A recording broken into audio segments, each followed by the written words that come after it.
Fala galera, Jesuscope, Douglas Gonçalves por aqui para mais um Jesuscope Podcast começando. E olha só, antes da gente começar, antes de eu te mostrar o meu convidado aqui, deixa eu te fazer um pedido, cara. Já curte isso aqui, já deixa um comentário, já se inscreve, que você está falando pro YouTube, ó. Isso aqui é relevante, mostra para mais gente e aí você vai nos ajudar a propagar essa mensagem. Tudo que a gente faz aqui tem um objetivo, formar Cristo em você, deixar você mais parecido com Jesus. E olha, se você é abençoado pelo nosso conteúdo, tem uma forma de você nos ajudar. A gente tem uma plataforma de cursos online aqui no Jesuscope, que é o Jesuscope na Mesa. É isso mesmo, você vai sentar à mesa com homens, mulheres de Deus aí que vão te ajudar na sua jornada ministerial. Tu tem vários temas lá. Eu vou deixar o link na descrição. Dá uma olhada nos temas de liderança que tem lá, que eu acho que vai ser relevante para você. Ok? Então vamos embora pro podcast de hoje? Vamos embora.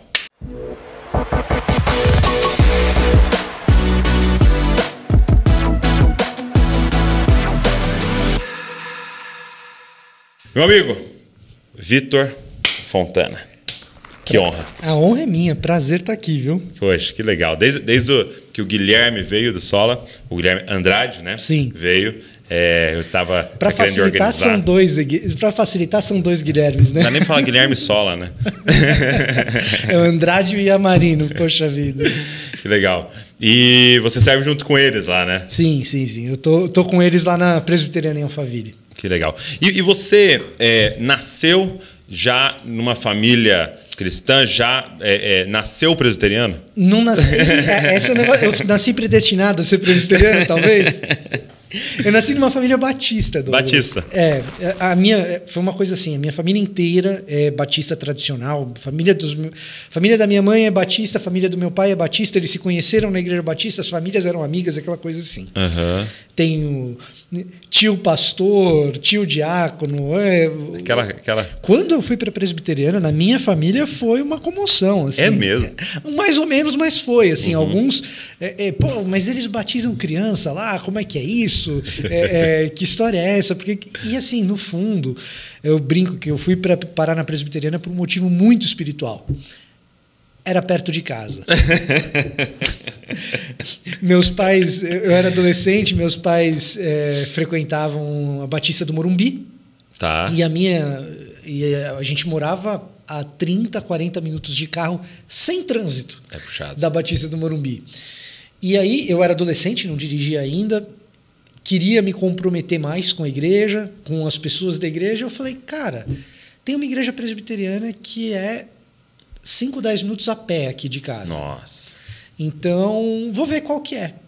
E aí, nessa de ver qual que é, fui num sábado à noite de jovens e baita culto legal, um negócio assim super... Chamou sua atenção? Super chamou minha atenção. Você tinha quantos anos? Eu tinha 17 para 18. Eu tinha 17, E aí fui no culto de jovens, não fui no culto de adolescentes. Fui no culto de jovens, era uma galera um pouco mais velha, mas alguns deles eu já conhecia. Uhum. Não eram amigos, mas eram pessoas que eu conhecia da escola, assim, sabia quem era.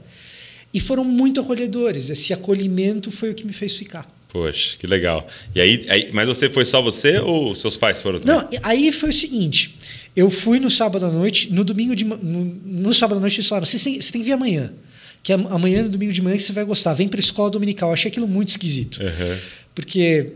Eu sou de igreja faz tempo. Sim. No culto de jovens, o cara fala, não, legal é a escola dominical. É muito estranho. Não é comum, né? Essa escola dominical deve ser muito boa. E foi boa mesmo. Não era assim um negócio para o cara falar que legal é amanhã, mas foi boa mesmo. Né? Era alguém muito nerd que te abordou ali. Na real, a gente tinha uma relação com um dos presbíteros ali, que era o professor da escola dominical. Eu ainda não tinha essa relação, vim a ter depois, mas que era uma relação de mentoria. O cara é muito bacana. Foi o cara que me ensinou teologia no começo, assim. Uhum. Foi o cara que me introduziu a esse mundo, o Paulinho. E aí o que aconteceu? No dia seguinte eu fui, comprei a ideia, né? No domingo de manhã eu fui. E era o culto primeiro, 9h30 da manhã, depois das 11h, meio-dia, era a escola dominical. Então eu fui para o culto. No culto, aquela coisa de igreja, pastor lá na frente, ainda na época a IP Alpha ainda era uma igreja mais ou menos pequena.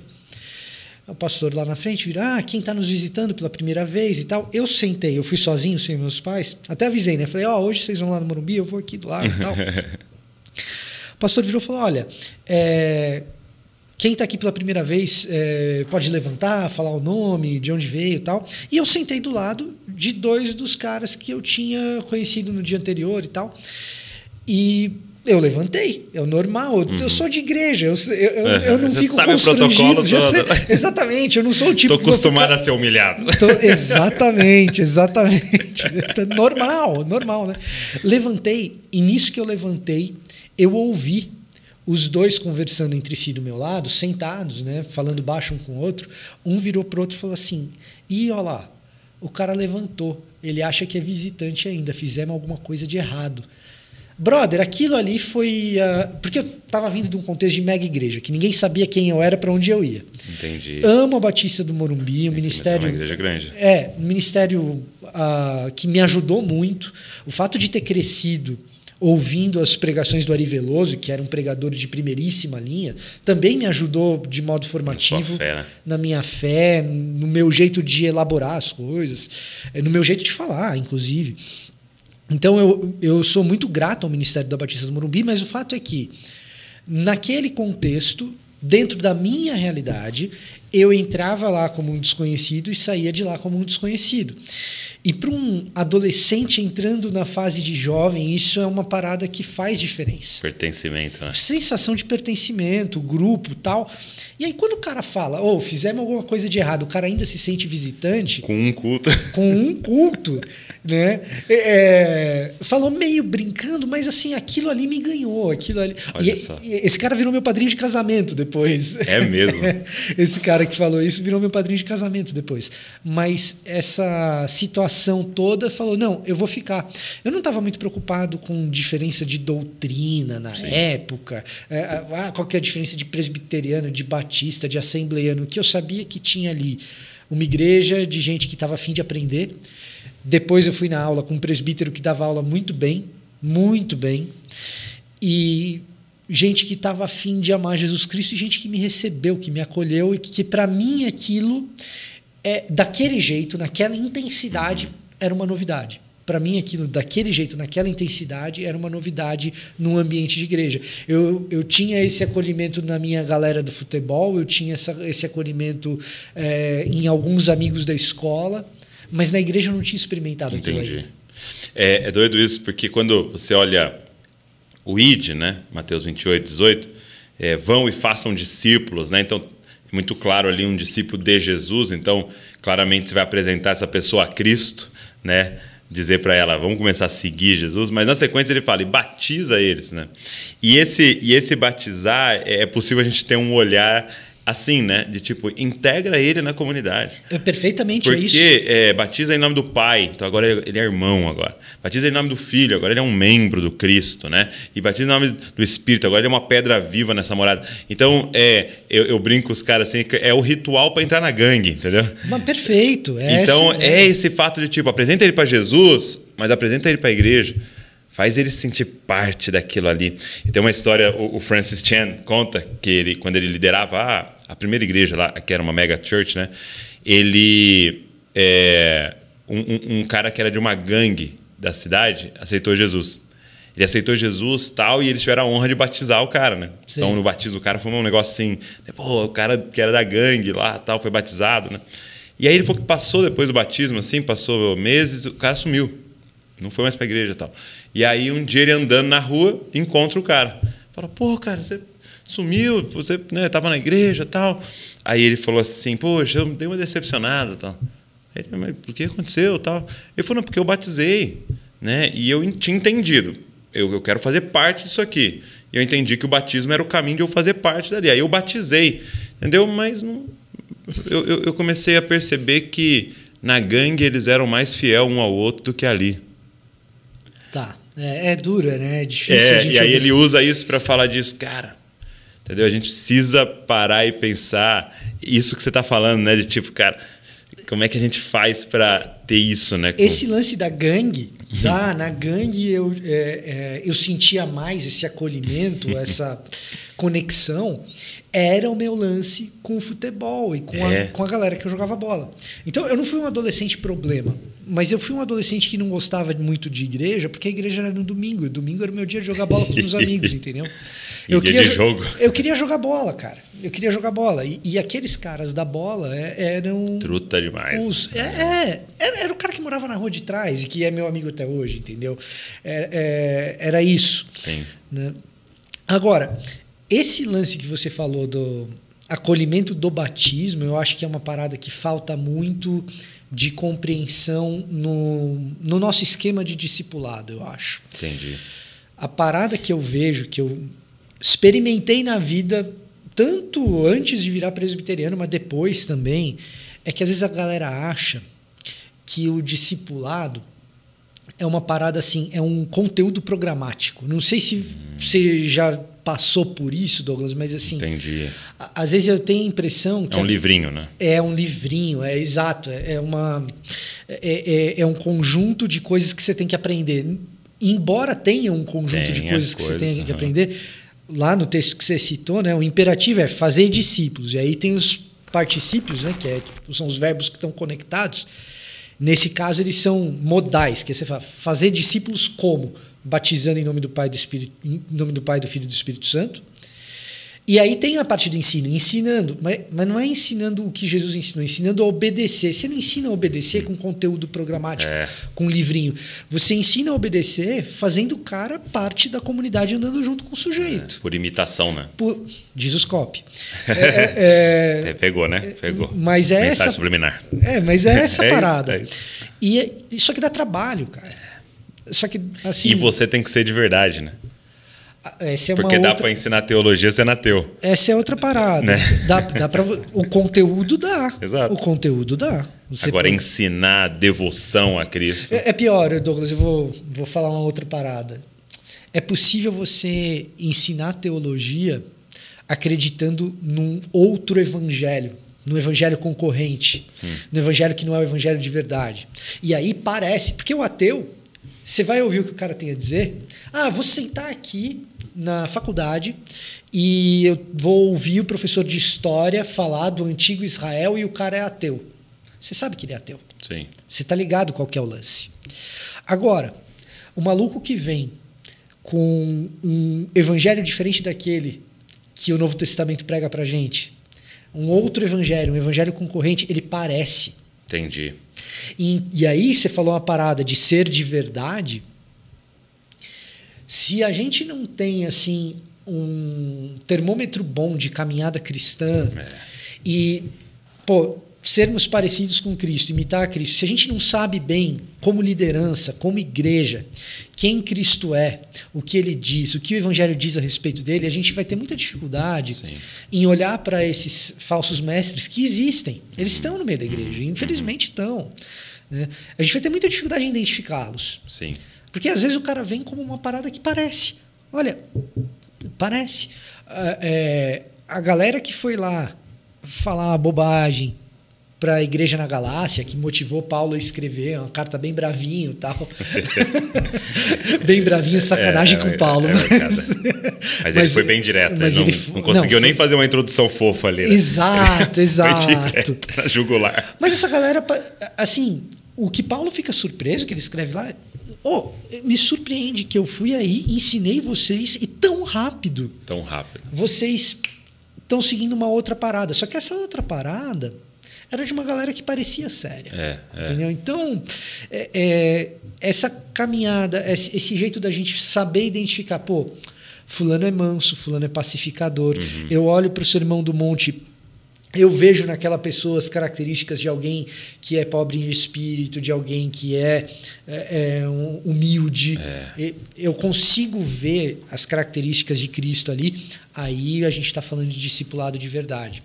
Se a gente for no livrinho, cara, eu boto no livrinho qualquer coisa, chamo de cristão, porque eu pego uns pedaços da Bíblia assim, e eu faço um Frankenstein com os versículos ali, e aí fica parecendo uma parada cristã, mas... E eu percebo que fica extremamente gnóstico, né? Porque é um entendo, minha salvação vem por entender, né? Então é como se eu fizesse a prova, tirasse a nota e falasse, isso aqui é salvo. Você tem a gnose. Ele entendeu. O que é justificação? O que é santificação? O que é não sei o quê? E aí a pessoa sabe responder e não, beleza, deu certo? Não. alcancei uma iluminação maior e agora tá tudo bem. Eu nunca tinha pensado nisso, mas é um lance meio, é isso, porque, meio gnóstico, sim. porque aí é diferente, aí você não lida com os amores da pessoa, né? Que a Bíblia chama de idolatria o tempo inteiro ali. Você lida com os entendimentos, né? E é o que você falou. Então, esse é o perigo do discipulado do livrinho. Agora, eu estava lendo...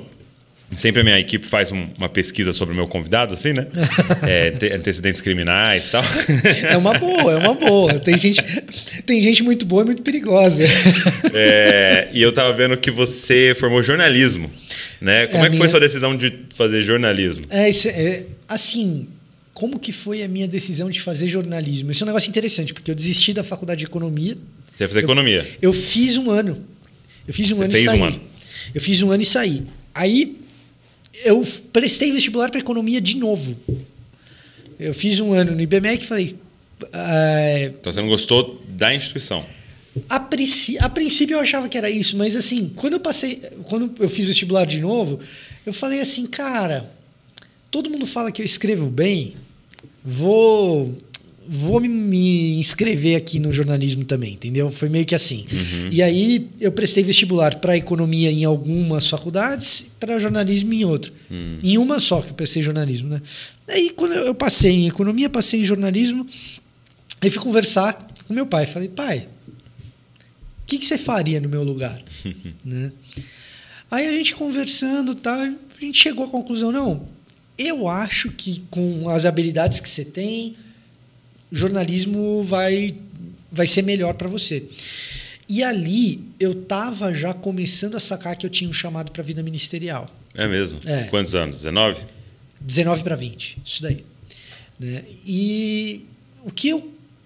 Assim, o que Deus foi confirmando comigo, usou algumas pessoas para isso. Eu lembro bem de uma palavra do Beto Tavares, um cara importante no louvor aí, que ele falou, olha, cara, eu acho que Deus vai usar essa tua habilidade no jornalismo, as coisas que você vai aprender no jornalismo no futuro na área ministerial. É uma parada que você está passando por encare como se você estivesse passando por um treinamento.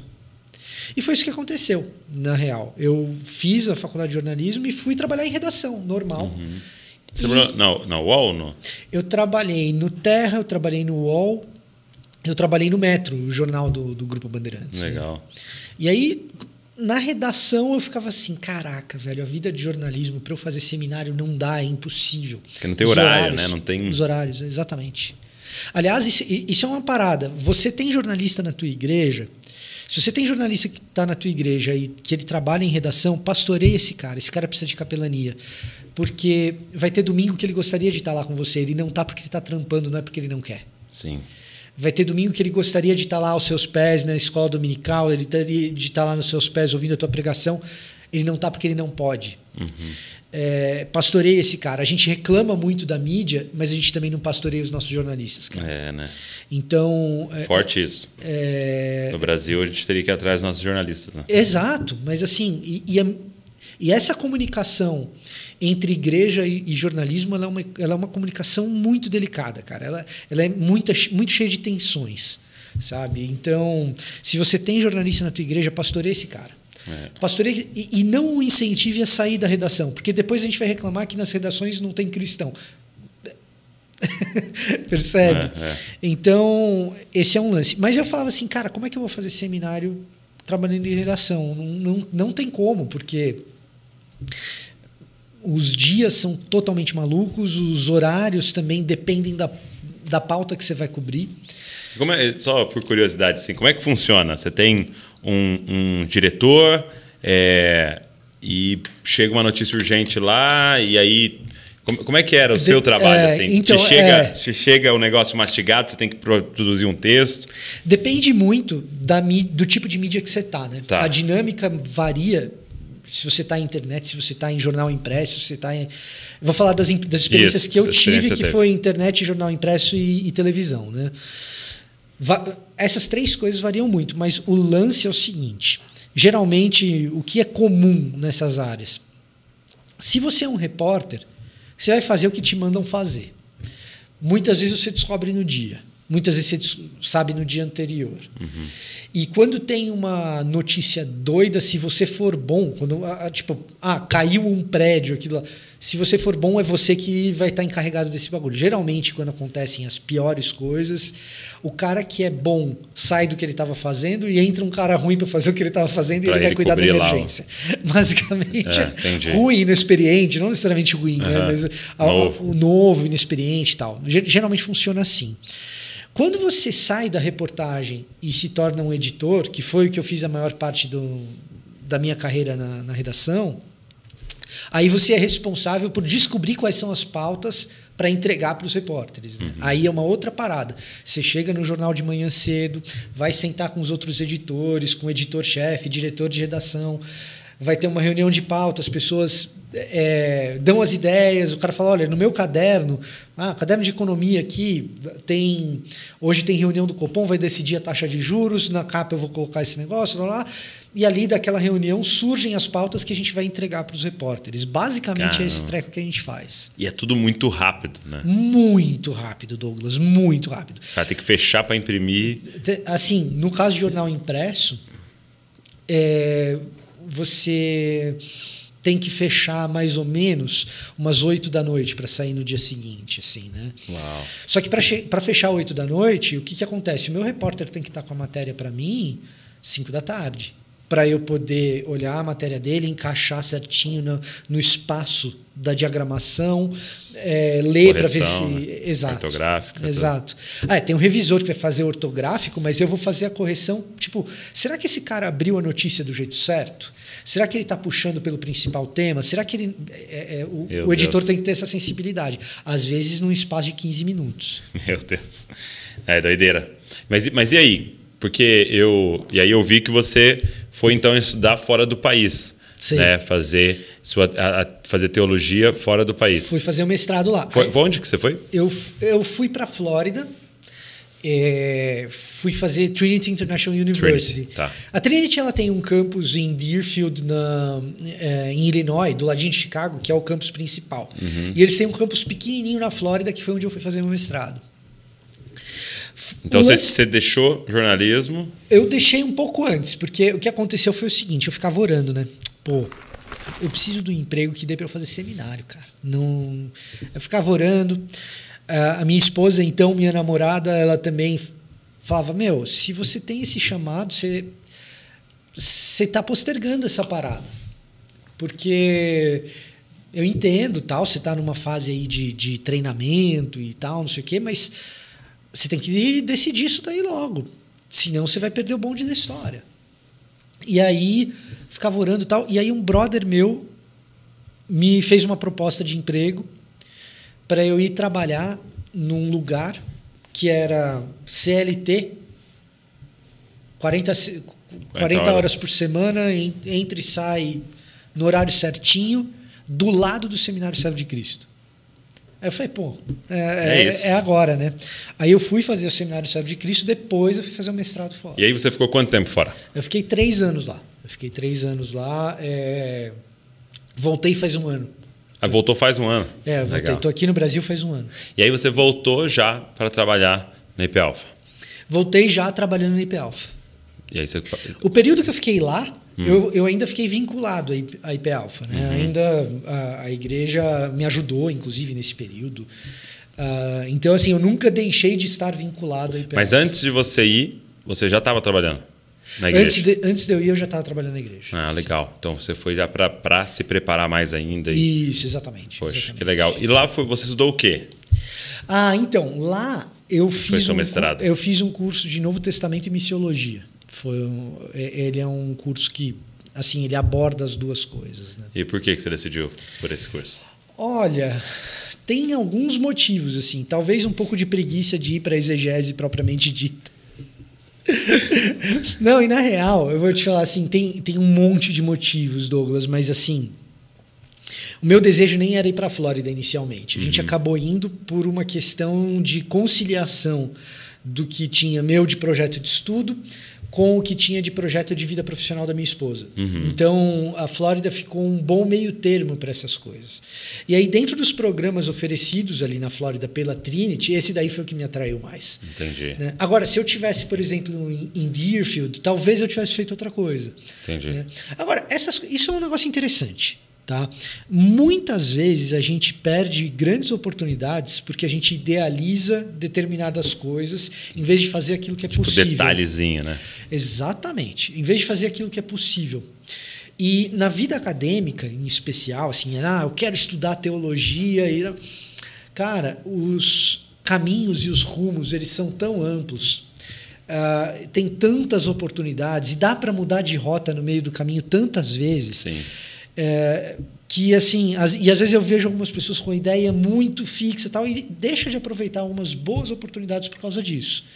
Então, eu não me arrependo em nada de ter feito algo que não era o meu sonho, que eu mais queria, dentro das universidades que eu sondei para fazer o meu mestrado e tal, não me arrependo em nada, porque hoje eu percebo, inclusive, o quanto que ter ido especificamente para aquela faculdade, naquele lugar, fez com que o meu ministério aqui no Brasil tivesse algumas determinadas portas abertas que talvez não tivesse se eu tivesse ido para outros lugares.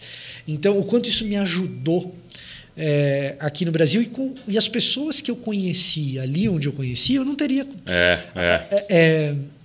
As coisas que eu sei hoje a respeito da igreja evangélica, o meu entendimento a respeito da igreja evangélica de hoje, talvez eu não teria, ou certamente não teria, se eu não tivesse ido para aquela instituição para ter aula com aquele professor, e aí é um cara específico que nem famoso ninguém conhece o cara aqui no Brasil, um coreano, chama Peter Cha, e que eu nem teria tido aula com um cara desse, porque ele não é da área bíblica, ele é um cara, ele é um cristão, tal, mas ele é da área da sociologia e que dá aula na Trinity. Sim. Acabou dando aula para mim e, cara, foi formativo para o meu ministério. Uau. Como nenhum outro foi praticamente. Entendeu? Eu estava com o pastor Paulo Borges. O Paulo é fantástico. E aí eu falei para ele, Paulo, estou querendo fazer uma viagem, né, para fora do país. Eu queria conhecer algumas igrejas, né? Eu queria ver alguns lugares assim, né? Aí ele falou assim para mim, então, primeira coisa, vamos lá. Então, você não vai para ver igreja nenhuma, você vai para encontrar pessoas. Não é sobre o quê, é sobre um quem. E é isso que você está falando, sabe? Às vezes a gente fica assim, não, eu queria estudar o tal, e Deus quer te apresentar alguém. Mas não tem que dúvida. Vai mudar a sua vida, como você está me falando, entendeu? E as melhores coisas... E aí é uma outra parada. As melhores coisas que você aprende, de que elas servem se você não compartilha? Então, as melhores coisas que eu aprendi não compartilhar. Mesmo aquilo que eu li porque aquele autor resolveu compartilhar aquilo. Então, é uma parada que eu falo assim... Tem gente que gosta muito de estudar, tem gente que gosta muito desse lance aqui. Sim. As duas coisas deveriam ser a mesma. As duas coisas deveriam ser a mesma. Se eu sento para ler Confissões, eu estou sentando com Agostinho. Entendi. Se eu sento para ler Cristianismo Puro e Simples, eu estou sentando com Lewis. E se eu sento para conversar com o Douglas, eu também estou aprendendo. Sim. Eu também tô tendo uma troca. E eu estou tendo uma troca com todo o repertório de vida que você teve, que você está trazendo, de tudo que você leu, de tudo que você aprendeu. E no fundo, cara, a caminhada cristã é essa. Isso é maravilhoso, né? Isso é maravilhoso. E eu estava conversando ontem com meu filho, com o Davi, né? O Davi tem 8 anos. E aí o Davi estava chateado, chorando, porque eu não estava apoiando ele no sonho dele de ser um skatista, entendeu? E ele chateadíssimo comigo, porque eu não estava assim, dando um apoio mesmo, sabe? Assim, quantos ossos já foram nessa brincadeira? Então, ele tá com o cotovelo todo ralado. Ó. Aí eu falando para ele assim, filho, você tem que ter calma nesse assunto de o que você vai ser. Aí ele falou, mas eu já decidi, né? Eu falei para ele, deixa eu te falar uma coisa, filho. Por exemplo, quando eu tinha 8 anos, o pai não tinha como ter decidido fazer vídeos para o YouTube, porque não existia o YouTube. Então eu falei para ele, provavelmente o que você vai fazer nem existe ainda. Entendeu? Então, é muito bom planejar, mas, né, dentro do que você está falando, é complicado eu falar assim, eu quero estudar, né, meu sonho é isso, porque a pergunta é, o que o corpo de Cristo, no momento que você for estudar, está precisando, por exemplo? O que está acontecendo no mundo? Ou quais são as demandas? Entendeu? Então, tipo assim, tinha como alguém com 8 anos pensar, vou estudar ética da tecnologia. É uma parada que surgiu agora, né? Então, assim, é ficar aberto para o que o Senhor vai soprar e nos levar, né? Isso é muito importante. E o problema, Douglas, é a gente ser eternamente uma criança de 8 anos. Esse é o problema, porque uma criança de 8 anos é absolutamente natural você ouvir o que você ouviu. Se espera, né? Se espera. Se não ouvir pelo menos uma vez, talvez tenha algo errado. Exato. Né? Mas o problema é a gente ser eternamente uma criança de 8 anos. E às vezes você vê alguns caras cabeçudo, o cara sabe muita coisa. Você fala assim, nossa, impressionante como ele sabe. E é impressionante como ele aplica mal. Que é o inteligente que não é sábio, né? Muitas vezes. Inteligente que não é sábio, um cara com um repertório absurdo, mas que às vezes é imaturo. E aí você tem, às vezes, o cara tem 30 anos, tem 40 anos, tem 70 anos, mas é uma criança de 8. Eu quero. Às vezes é uma criança de 8 chata. Tem crianças de 8 que são legais. Quanto mais tempo você vai ficando em 8 anos, você vai ficando mais chata. Mas não tem dúvida. Muito bom. Aí, você começou o canal estando nos Estados Unidos? Seu canal do YouTube? Eu comecei quando eu descobri que eu ia. Tá. Então você abriu ele aqui no Brasil. Isso, foi assim. Começou. Foi um lance assim, ó. Eu trabalhava com o Marcos Botelho. É mesmo? Que teve aqui. Poxa. O Marcos Botelho era pastor lá na IPELF. Antes dele ser pastor na Comunidade da Vila, onde ele está hoje, ele era pastor de jovens e adolescentes lá na IPELF. E a gente já se conhecia antes dele ir para lá para ser pastor, já éramos amigos, mas aí ele vem e a nossa amizade se intensifica. E aí eu começo a participar de projetos dele, de vários projetos dele, ajudando aqui, ali e tal, inclusive no YouTube. A gente começa a gravar alguns vídeos juntos, mas eu não tinha pretensão de ter algo no YouTube meu e tal. Eu só ia lá porque ele chamava. Vamos gravar junto aqui? Vamos, beleza, eu ia. E eu ia sem a pretensão de ter algo no YouTube ou de ser conhecido, e ainda fazia um negócio assim, olha, as coisas que você não puder falar, Botelho, porque talvez possa te queimar, deixa que eu falo. Não tem nada a perder. Não tenho nada a perder. E aí eu ainda tive que desconstruir um pouquinho da imagem, porque, né? Entendi. Mas... E aí tinha esse lance que eu estava ali junto com o Botelho, mas eu não pensava em fazer algo eu mesmo. Só que indo para os Estados Unidos, eu falei, cara, é uma boa maneira de eu me manter conectado com o Brasil. Nesse mesmo período, a gente tinha lá um grupo de... Qual que era o aplicativo? Mas era tipo um desses aplicativos tipo WhatsApp, mas não era o WhatsApp, era um outro. A gente tinha um grupo ali de conversa no celular que era uma galera que tinha perfil de humor evangélico. É mesmo? A gente tinha, isso aí existia lá. Eu e o Botelho, a gente fazia parte, mas tinha os outros caras que tinham uns perfis específicos de humor evangélico e tal. E o Franklin Medrado estava no grupo. Sim, o Franklin. O Franklin veio para São Paulo, a gente se conheceu e tal, e ele me deu uma incentivada em alguns aspectos. Ali eu falei, não, eu acho que dá. Comprei um guarda-chuvinha de iluminação, sabe? Comprei um guarda-chuvinha de iluminação, peguei um celular velho. Justo. E é aquela história, pega o celular e sai gravando. Depende para quem que você fala. Perfeito. Depende para quem que você fala isso, pode dar problema. Não fale isso para todos. Assim. Não fale isso. Eu já falei para muitos, viu? Pegava um fone de ouvido de iPhone antigo, enrolava ele dentro da camisa, assim, ficava só um microfoninho aqui, improvisava uma lapela. Muito bom. Improvisava uma lapela e o canal começou assim. E a minha ideia era manter o contato. Enquanto eu estivesse nos Estados Unidos estudando, eu não fico deslocado da realidade brasileira. Tipo, eu mantenho contato com o Brasil, porque a minha pretensão era voltar. Então, beleza, o dia que eu voltar, vai ter gente que me conhece e tal. Mas que eu não tinha pretensão. Assim, quando eu falava vai ter gente que me conhece, eu imaginava a galera da minha igreja, entendeu? Manter conectado com o seu círculo ali, né? Eu imaginava a galera da minha igreja. Mas a coisa foi tomando corpo. Eu fui melhorando na qualidade tanto técnica, mas também minha de comunicação e tal. E aí o canal virou.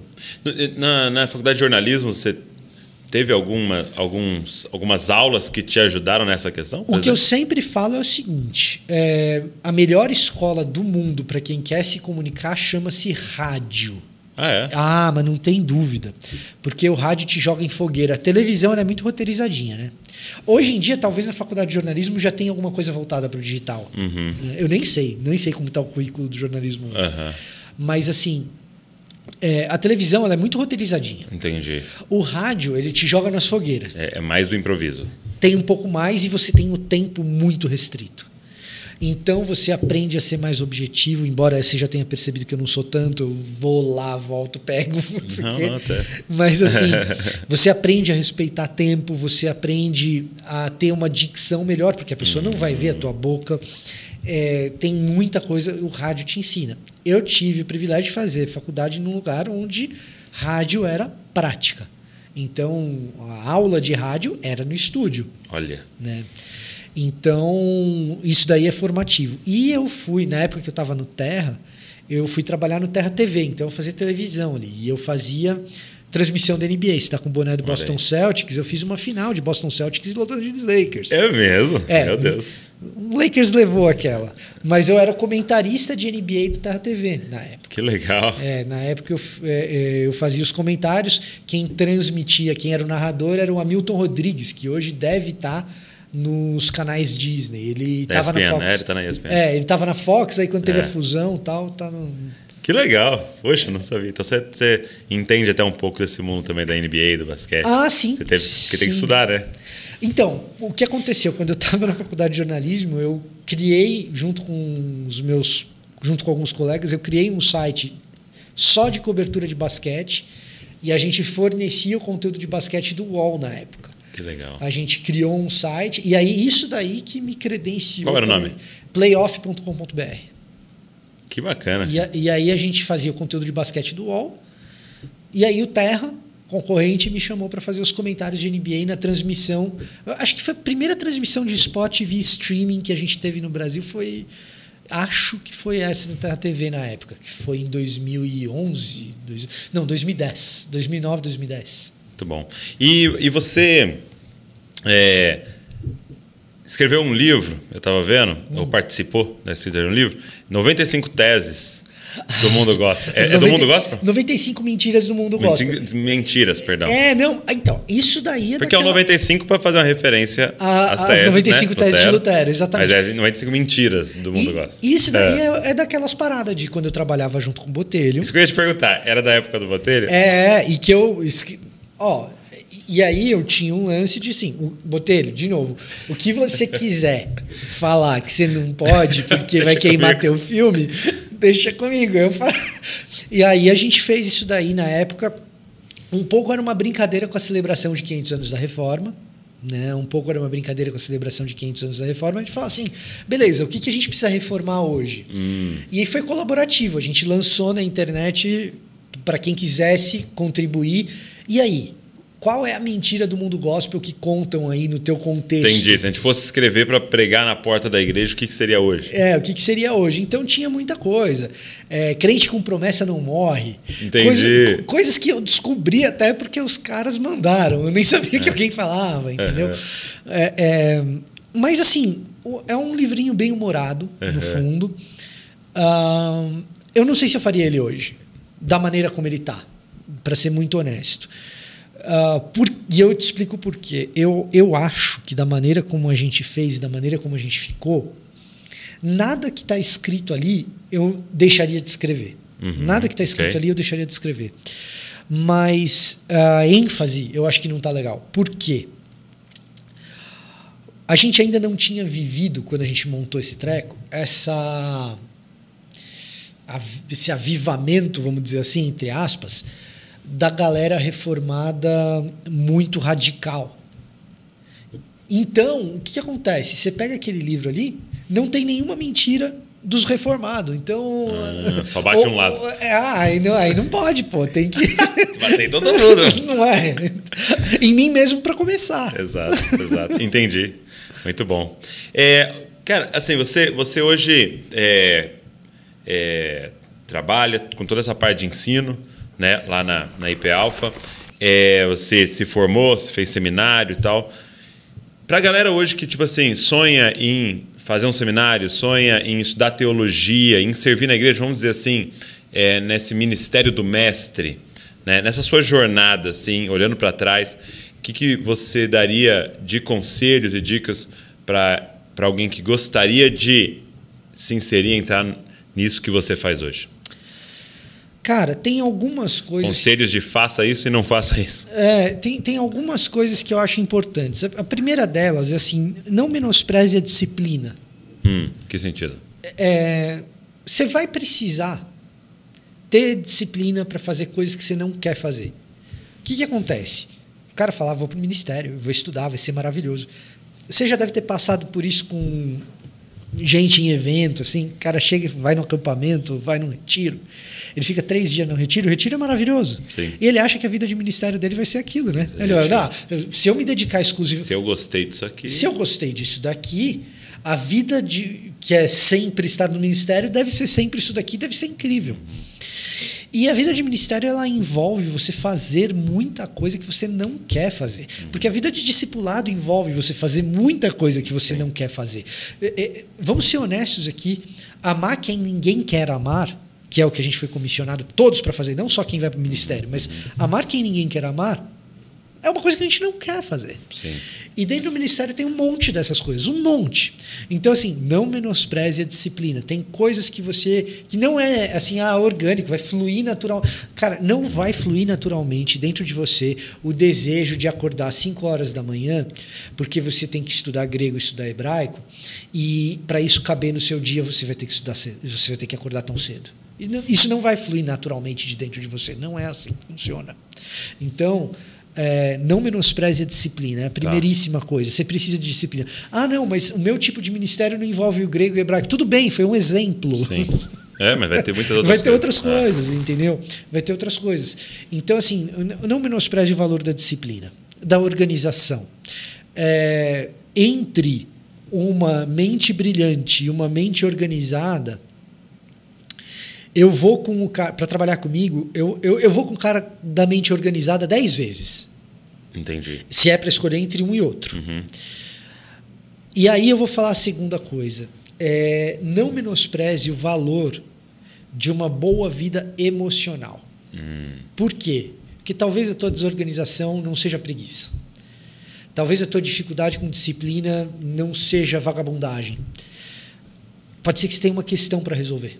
E se você tem uma questão para resolver do ponto de vista emocional, qualquer ela que seja, ela não for tratada, se ela não começar a ser resolvida, e elas não são resolvidas da noite para o dia, questões emocionais, elas não passam assim. Não surgiram da noite para o dia e não são resolvidas. Não são resolvidas da noite para o dia.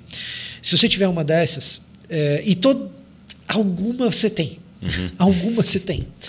Você é pecador e foi criado por pecadores. Exato. Então, isso vai atrapalhar muito.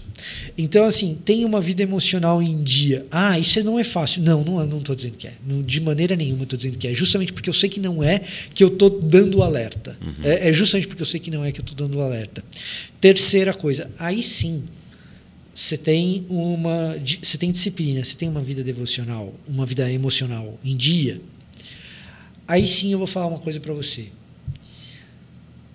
Isso não é nada se você não tiver a sua vida devocional em dia. Não adianta nada. Disciplina, zero. Inteligência emocional. Vida devocional. Vida devocional. Se você não tiver a tua vida. Só que assim, sua vida devocional vai depender um tanto de disciplina. Tem dia que eu não quero orar. Acontece. Assim, e isso é uma parada que a gente, como líder, tem que ser honesto e sincero. Sim. De que essas paradas acontecem e que não é você que tá lá na igreja e de repente se eu fosse que nem o pastor, cara, o pastor tem dia que ele acorda e não quer. Tem aquela velha história, né? O cara chega e fala: hoje eu não quero ir na igreja, mãe.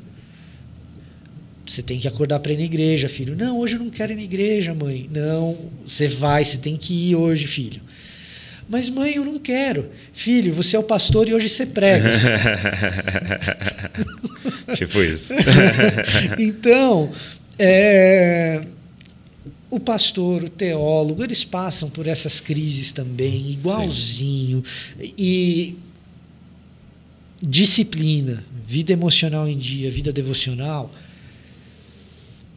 é desafiador. E a gente precisa começar a ter a sinceridade de dizer que é desafiador. A gente não pode ter a paixão de chegar e falar que é fácil. Não é. Não é. Simplesmente não é. Não ache que você ir para o seminário... E aí você vai para o seminário, você vai conhecer pessoas que enfrentam os mesmos problemas que você. Se você tiver a expectativa de que você vai para o seminário, se o professor de seminário é a quarta pessoa da Trindade, você vai se frustrar. E você também não vai se tornar a quarta pessoa da Trindade. Depois de formado. Exato. Muito bom, muito bom. No seu canal, eu vi alguns vídeos e qual hoje, você sabe responder, qual hoje é o com mais visualizações? Com mais visualizações é um vídeo sobre Lilith. Lilith? Se ela é esposa de Adão, a primeira mulher de Adão. Tá com quantas? Você lembra? Visualizações? Deve estar em torno de umas 500 mil. Tá. Deve estar em torno de umas 500 mil. Eu vi a de Lúcifer tá com 500 mil. Então Lilith Lúcifer deve estar um versus pouco mais. Lúcifer da cultura versus Lúcifer da Bíblia. Isso então, esses dois são os que mais têm visualização. Aí eu vi um também do livro de Enoque, né, que tem muita visualização. Por que você acha que esses temas dão tanta visualização? Então, porque eu fiz o SEO direitinho. Sim. Brincadeira, parte. Talvez você que está assistindo não sabe do que eu estou falando, mas assim, escolhi o título muito bem, a palavra-chave muito bem. Tinha alguém já na internet falando sobre esse assunto. E aí eu peguei a carona. Crossover. Exatamente, eu peguei a carona em cima disso e um pouco tentando mostrar para as pessoas que tem muita coisa que a gente encontra na internet que é chute. Certo? Então, assim, muita coisa que a gente encontra na internet, o cara está chutando, às vezes ele está inventando, às vezes ele ouviu de rabo de orelha de alguém e está reproduzindo. Às vezes não é má intenção. O cara ouviu, acreditou naquilo, botou aquilo na internet. Mas fala como se fosse certeza, né? Fala como se fosse certeza, mas não é verdade. Esses 3 vídeos têm esse elemento aí. De que tem um canal que não é cristão, inclusive, mas que os 3, nesse caso, tem um canal que não é cristão, inclusive, que é um canal que vive de viralizar teorias conspiratórias. Eu peguei o SEO, relacionei com os vídeos desse canal na época, só que eu não menciono o canal. Eu não falo, vou refutar o canal tal. Né? Sim. Eu não vou dar essa publicidade pro cara. O cara já tem muita visualização, não preciso dar mais. É o contrário. Eu espero que o cara veja o vídeo do canal de lá e caia no meu. Exatamente. Mas sabe que é uma forma muito interessante de se fazer a parada, porque eu acredito que alguns vídeos aí que tem milhões e milhões de visualização foi culpa nossa como crente que ficou falando mal do vídeo e mais gente foi lá assistir. Ia dar 100 mil visualizações e está com 5 milhões. Exatamente. Porque a gente fez a galera assistir. Então, eu acho que, agora, em contrapartida, é importante falar a verdade. Mas aí só fale a verdade. Eu acho que é o seguinte, às vezes, dependendo tem casos com muita sabedoria, dependendo, eu acho que vale a pena você dizer, olha, esse cara aqui, ele representa um risco por causa disso, disso e disso. Sim. Eu tenho um grande arrependimento na minha vida de internet que diz respeito a um amigo nosso, que é o Dave. A gente estava comentando fora do ar um pouco sobre o Dave Leonardo, e eu tenho um arrependimento em relação ao Dave. Por quê?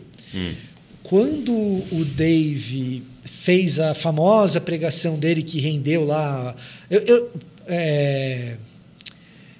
De Jesus, você é o centro. Se não me engano, você é o centro do coração de Jesus. Isso, Quando ele fez isso, na mesma época, mais ou menos, ele tomou um baita de um calor e ele foi para a internet para dizer o que estava no coração dele quando ele fez aquela pregação, e que ele estava disposto a entender melhor e estudar e ouvir das pessoas e etc.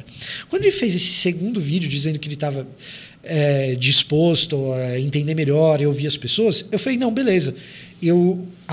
Diante disso, eu me sinto autorizado a tratar do tema e falar sobre isso, inclusive mencionar o nome dele e tal. E eu fiz um vídeo sobre o assunto.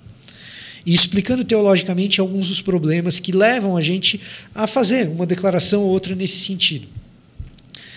E o conteúdo do meu vídeo, na verdade, ele nem toca tanto a declaração do Dave quanto o raciocínio que o levou à declaração, e que é um tipo de raciocínio que, aplicado a outras coisas, também pode nos levar a frases que ficam fora de lugar.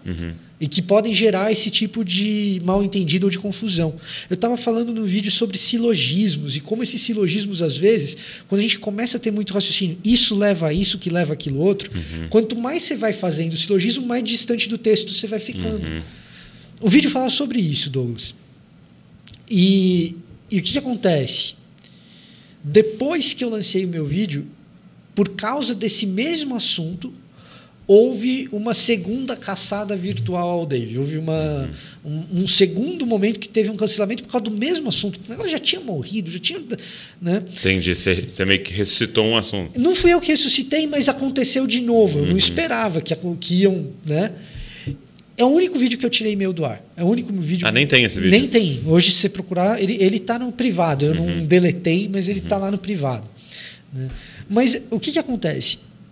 A gente fica num afã, às vezes, de refutar o fulano, de mostrar para as pessoas que aquele fulano é um problema. A gente fica num afã de... E existe esse termo em português, de fulanizar as questões. Existem os momentos de dizer, olha, essa pessoa está causando problemas. Existem os momentos de dizer isso. Mas eu queria... A minha percepção é que, assim, esses momentos são muito mais raros do que a gente faz parecer, principalmente na internet. No Novo Testamento a gente vê lá João falando para o discípulo amado Gaio, olha, Diótrefes é um problema. Ele cita o nome ali. Né? Mas no Novo Testamento inteiro tem um monte de gente causando problema. A gente vê Diótrefes tendo nome citado, entendeu? Deve ter feito uma parada. Né? E a parada que ele estava fazendo... basicamente era um atentado contra a unidade, né? Não recebe fulano, recebe cicrano, era isso que Diótrefes estava fazendo. Então, a minha percepção é que existem determinadas coisas que vão te trazer visualização, mas depois você olha assim, você fala, cara, Fui injusto. Na conversa com o Guilherme, né, eu perguntei para ele um pouco do Twitter, né, que eu sei que o Guilherme Carvalho está bem no Twitter, e aí ele falou um negócio muito interessante. Ele falou: sociologistas estão estudando esse fenômeno da rede social e o grande problema é a fragmentação. Né? Então, eu olho para 1 centímetro seu e determino que isso tudo é Vitor Fontana. Né? Então, eu vejo essa frase sua e determino que você inteiro é essa frase. Só que não, isso é um fragmento seu. E a internet faz muito isso. Né? Então, fulano é tal coisa. Entendeu? O outro, né, não presta por causa disso. Então, isso é extremamente perigoso. Né? Até porque parece muito com aqueles memes, né, de cachorro latindo no portão, e aí eles abrem. Porque quando eu sento à mesa com o cara e você tem contato com ele em sua totalidade, é totalmente parada, diferente. Né? É outra parada. Até porque o que acontece é o seguinte, Douglas. Veja só, eu sou presbiteriano, você não é. Então, o fato de eu ser presbiteriano e você não ser já implica necessariamente que existem coisas que a gente não pensa igual. Sim. Beleza? Beleza. No que a gente pensa igual? No que a gente encontra identidade? E aí volta lá no que você falou no começo. Não é um que, é um quem, exato, brother. Começar 2 seres humanos. Né? É um quem. E aí, em quem que nós temos a nossa identidade? Pô, quando a gente fala que a nossa identidade está em Cristo Jesus... Acabou. Tem muitas divergências que a gente pode ter e que a gente quer ter porque a gente quer que todo mundo seja parecido com Jesus. Então, nessas divergências, é até bom que a gente chegue e fale assim, olha, eu acho que aqui, Douglas, você vacilou, brother. Se eu tenho essa intimidade, tenho que ter isso com você. Agora, essas divergências não podem se tornar desavenças. Voltando no que o Guilherme disse nesse negócio da fragmentação, eu só acho que o fato da internet fazer isso não deve nos servir de álibi para que a gente alimente essa fragmentação. O que eu estou querendo dizer com isso? E isso vale para a gente que está produzindo conteúdo, mas vale para todo mundo que está na internet postando alguma coisa. Tá. Que é o seguinte: existem determinados tipos, de determinadas mídias, jeitos de se comunicar que favorecem que as pessoas enxerguem você como um fragmento. Então, stories, por exemplo, de Instagram. Story nada mais é do que um fragmento. É por definição. Sim. Aquele quadradinho ali de alguns segundos é por definição. Tanto que ele te dá só 15 segundos. É por definição um fragmento. Beleza, você vai proibir alguém de fazer stories? Não, eu faço. Então não é isso. Mas assim, como você está usando aquela ferramenta pode fazer que você seja percebido, ou pior, que algum elemento teológico, ou algum elemento da fé, ou o próprio evangelho seja percebido de modo fragmentado. Então, eu não acho que é uma regra que todo mundo deveria seguir, mas eu, por exemplo, não respondo pergunta pastoral em caixinha de Instagram. Sim. É uma coisa que eu tenho para mim, não estou dizendo que ninguém deva, mas é uma coisa que o cara responde uma pergunta pastoral na caixinha do Instagram. O cara vai lá e faz isso. Pode ser famoso, pode não ser. E aí ele vem depois, e aí o que ele fala dá problema. E aí ele vem depois e diz assim: ah, mas tiraram o que eu falei do contexto. Mas que contexto, brother? É 15 segundos. E a gente vê essa parada acontecer. Olha, quando eu abro a caixinha de perguntas e vem pergunta pastoral, se eu fosse responder, todas seriam com depende. Pois então. Todas, porque tipo assim, então. Eu não te conheço, eu não sei o background, eu não sei o contexto. Eu não sei. Devo separar minha esposa? Depende. Devo não sei o que, depende. Devo ir embora, não sei onde, depende. Tem que ter uma vida por trás. São raras as que não são depende. Que são, tipo assim, extremamente diretas, né? E às vezes o cara conta a história e você até pode ser tapeado do contexto. Você fala assim: ah, nossa, eu tenho todo o contexto aqui. Sim, você tem todo o contexto que fulano te contou. Então, assim, tem umas paradas aí que a internet favorece essas coisas. Entendi. Você pode favorecer essa fragmentação, né? Sem dúvida nenhuma. E é pior quando a gente fragmenta. E assim, é pior, não sei se é pior ou não, mas é preocupante quando a gente fragmenta o evangelho. Quando a gente pega um pedaço do que é o evangelho e trata aquilo como se fosse o todo. E a velocidade que a internet exige, às vezes, faz com que a gente caia nessa armadilha.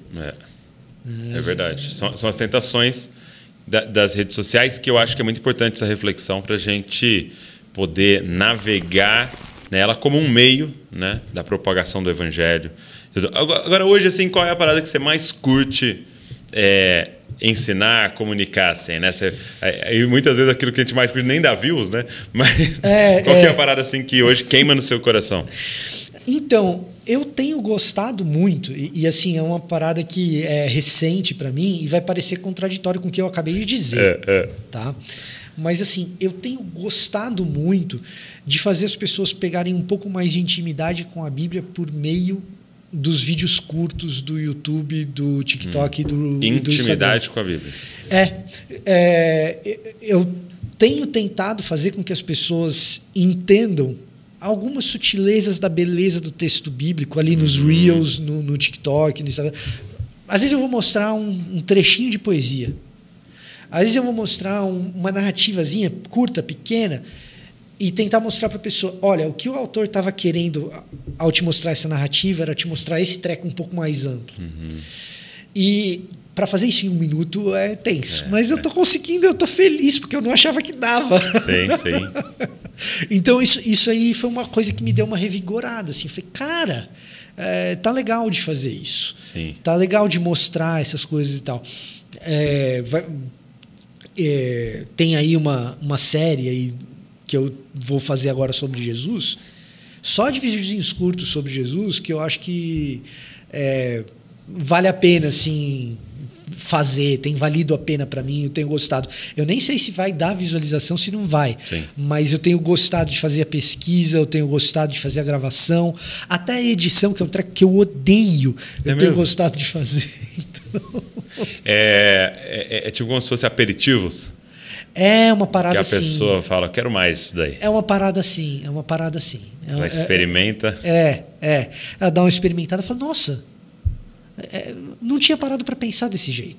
Interessante o nosso trabalho, né? Porque é lógico que sempre está chegando pessoas novas, né? Sim. Para nos seguir e consumir ali o conteúdo, né? Mas, de fato, se fossem as mesmas pessoas, eu diria que o Dizascope e o trabalho que você faz também, diminuir a visualização seria um sucesso. Você entende? Assim, porque a pessoa... Por exemplo, porque é o que você está falando, eu quero que a pessoa vá para a Bíblia, eu quero que ela ame a palavra, eu quero que ela comece... Então, assim, pode acontecer dela falar assim, em vez de ver esse vídeo aqui, acho que eu vou passar mais tempo lendo a minha Bíblia. Pode ser, pode ser. Você fala, olha, tá caindo as visualizações, estou tendo sucesso. É claro que isso acontece por chegar gente nova, né? E aí eu vou falar uma outra parada para você, que assim, de um lado a internet facilita essa fragmentação, de um outro lado a internet possibilita outras experiências comunitárias que seriam impossíveis antes. Então, de certa forma, o que eu acabo enxergando? Sem a internet, eu não teria o Rodrigo Bibo na minha vida, eu não teria o Bibotalk. O Rodrigo Bibo seria um cara lá de Londrina, mentira, de Joinville. O Rodrigo Bibo seria um cara lá de Santa Catarina que eu nunca teria encontrado. Provavelmente fazendo rádio lá. Provavelmente fazendo rádio lá. Eu seria um cara ensinando na escola dominical do EP Alpha, talvez plantando minha igreja, alguma coisa do gênero. E a gente nunca teria essa convergência. Eu não estaria falando com você aqui hoje. E o que eu percebo é que essa ida para o texto bíblico pode ser mais comunitária, porque tem um novo tipo de comunidade aparecendo. Muito bom. Então, o que acontece? O que eu quero, na real? Eu quero que a experiência que eu tenho de ir para o texto bíblico acompanhado dos meus professores de seminário, que é o que acontece quando eu vou, alguns que eu guardo na memória e de maneira muito afetiva, mas também do repertório que eles me deram, assim como eu vou para o texto bíblico acompanhado dos meus professores de seminário, que a pessoa vá para o texto bíblico acompanhada daquilo que eu trouxe e que a gente vá para o texto bíblico de certa forma todos juntos. Entendi. E eu acho, olhando para o contexto cristão brasileiro com bons olhos, assim, olhando os aspectos positivos, né? Eu acho que tem acontecido isso muito em alguns ministérios e com muita gente. Eu nem sabia que existia o teólogo tal, agora eu vou ler o teólogo tal. Eu nem sabia que tinha John Stott. Eu nem sabia que tinha fulano. E o fato de ter o fulano é menos importante do que ter a vida de Jesus com fulano, que você acaba descobrindo a vida de Jesus com fulano, e a tua vida com Jesus é enriquecida pela vida de Jesus com fulano. Vou falar de um amigo meu aqui, que a gente nunca trocou ideias muito teológicas, mas o simples fato de conversar com o cara, a vida de Jesus com o cara faz com que a minha vida com Jesus seja enriquecida, que é o Davi Lago. Sim. Davi é um cara assim, é um cara desses que essa comunidade cristã que a internet possibilitou que se tornasse um amigo e que as poucas vezes que a gente conversou junto, cara, como a minha vida cristã ela é enriquecida pelas experiências com Cristo pelas quais o Davi passou. Então, assim, olhando aí o copo meio cheio, eu acho que a gente tem experimentado e a gente tem a oportunidade de experimentar desde que. E aí eu acho uma parte importante da coisa.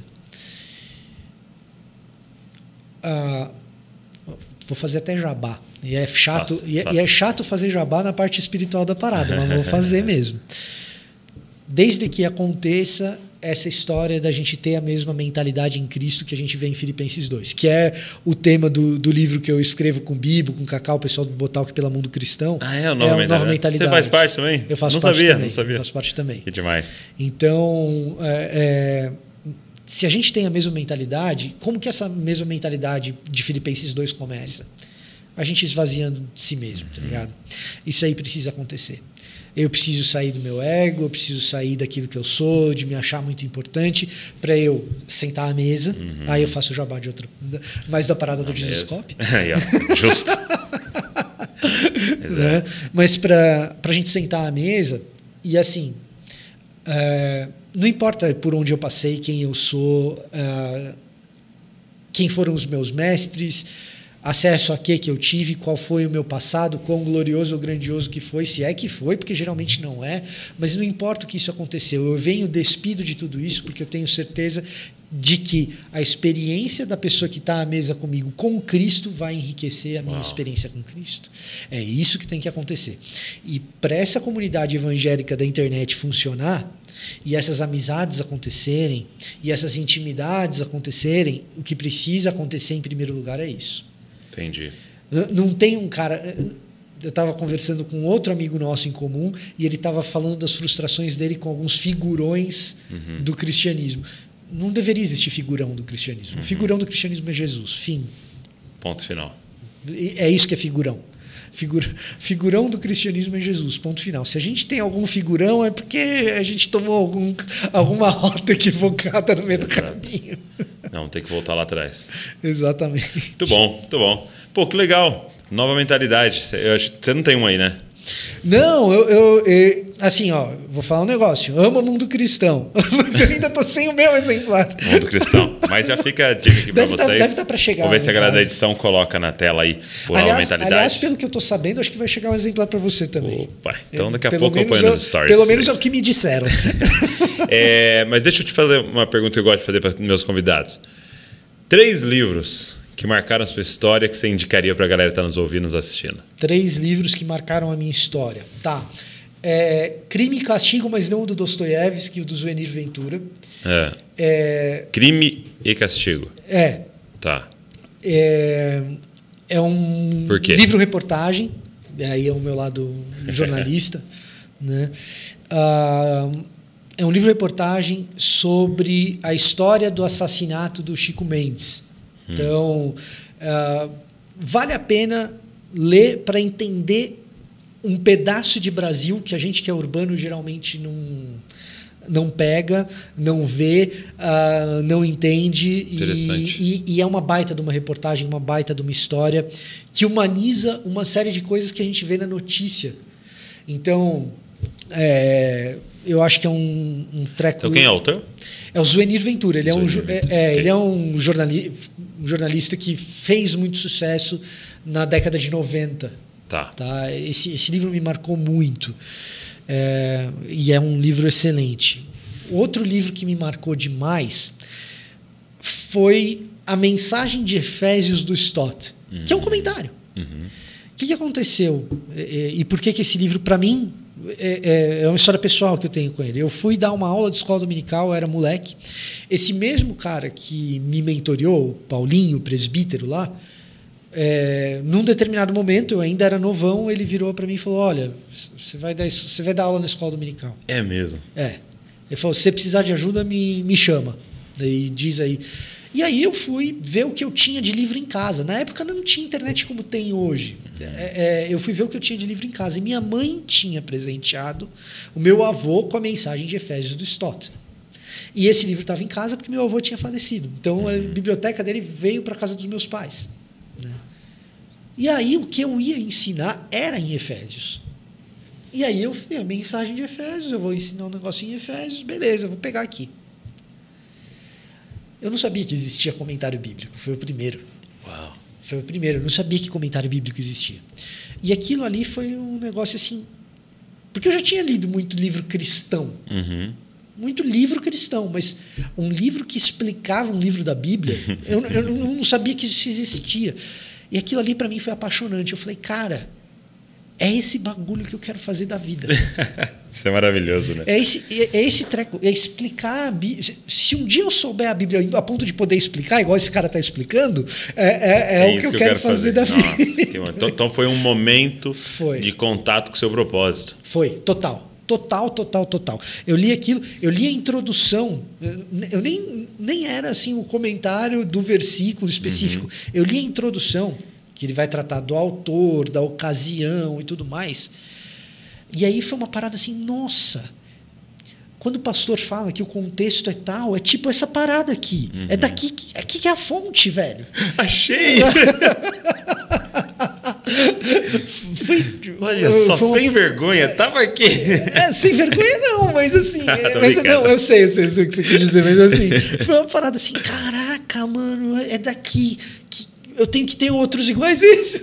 Eu tenho que ler dos outros livros da Bíblia. Cadê? Sabe assim, quando aconteceu uma parada dessa comigo? Eu li, eu peguei do nada à tarde também na casa do meu pai, assim, Padre Antônio Vieira, e eu li ele fazendo um sermão sobre o semeador. E, cara, dá para ir tão fundo assim então, em uma parábola que eu fiquei assim, não é possível que esse cara foi tão fundo nesse negócio. Entendeu? Mas aí, isso, né? Porque é contato com o seu propósito. Né? Essa parada. É essa parada. Não, e o Antônio Vieira é maravilhoso, cara. Assim, é impressionante o que ele faz. É impressionante o que ele faz. E aí foi isso. Esse segundo livro, o livro do Stott, a Mensagem de Efésios, foi isso. Que foi uma parada assim que, para mim, eu falei, caraca, que negócio extraordinário. Que demais. Que é isso daí. O terceiro livro que me marcou profundamente, aí tem esses dois foram muito claros porque foram momentos de turning point para mim, assim, sabe? Aí no terceiro lugar tem um monte que eu pensaria, mas eu vou ficar com o Cristianismo Puro e Simples, que foi um companheiro de jornada para mim no momento que eu estava sozinho. Que eu falei dessa coisa de pastorear o jornalista. Eu fui trabalhar na Gazeta Esportiva. Meu primeiro trabalho como jornalista foi estagiário na Gazeta Esportiva. Então, fui trabalhar na Gazeta Esportiva e o trabalho do jornalista esportivo, em particular, é muito cruel. Porque você está trabalhando na hora que todo mundo está se divertindo. Essa é uma parada que, assim, nesse sentido, o desgaste é grande. Você está sempre... O seu ritmo de trabalho aumenta muito no final de semana. O final de semana é a cereja do bolo, né? A parada, o final de semana que tem rodada pra caramba, você tem que trabalhar muito, você não consegue ir à igreja. Você muitas vezes tem que trabalhar de madrugada, porque você pega um jogo de quarta-feira que termina meia-noite, a coletiva do técnico e do jogador é 1h. Então você chega em casa depois de ter redigido sobre aquela coletiva e tal, às vezes você chega 3h30 em casa, um negócio assim, e acaba se tornando uma vida solitária, porque você está sempre no contratempo. As pessoas que você conhece, na hora que você está livre, todas estão trabalhando. Tá? Na hora que você está livre, os teus colegas de redação, na hora que você está livre, estão trabalhando, porque as folgas são intervaladas. Então, num certo sentido, é parecido com a vida de médico, de enfermeiro, que pega esses plantões totalmente doidos e tal. E aí, nesse período que eu estava sozinho, o Lewis foi o meu companheiro. Né? E ali eu não li... Cara, em Cristianismo Puro e Simples, eu lembro de ler coisas assim que eu falava, não, isso é uma parada que eu já sei, eu não estou lendo uma novidade, mas o jeito do cara colocar. Meu Deus. Né? O jeito do cara descrever, o jeito do cara fazer a parada.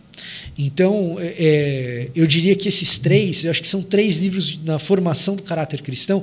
Os outros livros que me marcaram são literatura mais técnica, da área da exegese e tal, que eu nem sei se seriam tão edificantes assim para qualquer pessoa. Mas esses 3, assim, na formação do caráter cristão, eu acho que o primeiro talvez nem tanto, eu acho que mais para a realidade brasileira. Não, muito bom para você poder fazer uma leitura de Brasil, né? Mas foi o meu... Assim, foi o meu companheiro. O Lewis foi o meu companheiro durante 1 ano trabalhando na Gazeta Esportiva e aprendendo o que era ser jornalista também, porque aquilo tudo era muito novo para mim. Sim. Eu estava tomando assim bronca atrás de bronca. Famoso estagiário, né? Famoso estagiário. Eu lembro o dia que eu cheguei na redação assim, o André, que era então o subeditor, o cara que era o meu chefe direto, ele virou assim e falou assim, você está parecendo o cara que aprendeu a dirigir faz 1 mês. Tava indo bem, tal, aprendeu, pegou confiança, agora tá cheio de pequena batida aqui ali. Tudo amassado. Tudo amassado, cara. Não capotou, mas raladinho. Tá cheio de raladinhas aqui. Muito bom, muito bom. Poxa, meu amigo, obrigado. Obrigado por esse tempo aqui. Para a galera acompanhar mais tudo que vocês estão produzindo e tal, como é que faz? Bom, vamos lá. Você pode ir, se você quiser acompanhar o nosso trabalho de igreja, você pode ir no canal do YouTube da IP Alpha. A gente tem... Os nossos cultos são transmitidos lá. Escola Dominical, que eu dou bastante aula lá, também é transmitida ali. Que legal. Né? E também dá para acompanhar o que o Sola faz lá com a gente na área da música, que tá muito bem feito e tal. Você pode me acompanhar no Ministério Bibotalk. Então, os BTcasts, eu tô lá junto com o Bibo e Companhia Limitada. E você pode acompanhar no meu canal também, Victor Fontana. Se você digitar no YouTube, eu apareço lá. Vou colocar tudo na descrição aqui, os links pra galera. Tô no Instagram também, no Twitter. Você bota Victor Fontana nas redes sociais, eu geralmente ranqueio entre as primeiras. Legal. Aí. Muito bom, muito bom. Obrigado. Obrigado pelo seu serviço ministerial aí, por você ter se entregado aí para ensinar a palavra de Deus para a nossa nação. Hein? Tem sido muito bom. Eu tenho me divertido bastante, viu? Tem sido muito bom. E o trabalho do Jesuscope é uma inspiração para mim também, então para mim é um privilégio estar aqui. Obrigado, meu amigo. Douglas. Você que nos assistiu, nos ouviu até o final aí, obrigado por esse tempo. Que Deus possa continuar te abençoando. Eu espero que você tenha sido inspirado. Como eu disse no começo, pega o link, manda para alguém, se inscreve aqui, curte, deixa um comentário aí para a gente saber como é que está chegando isso aí para você. Deus abençoe e não se esqueça, você é uma cópia de Jesus. Valeu!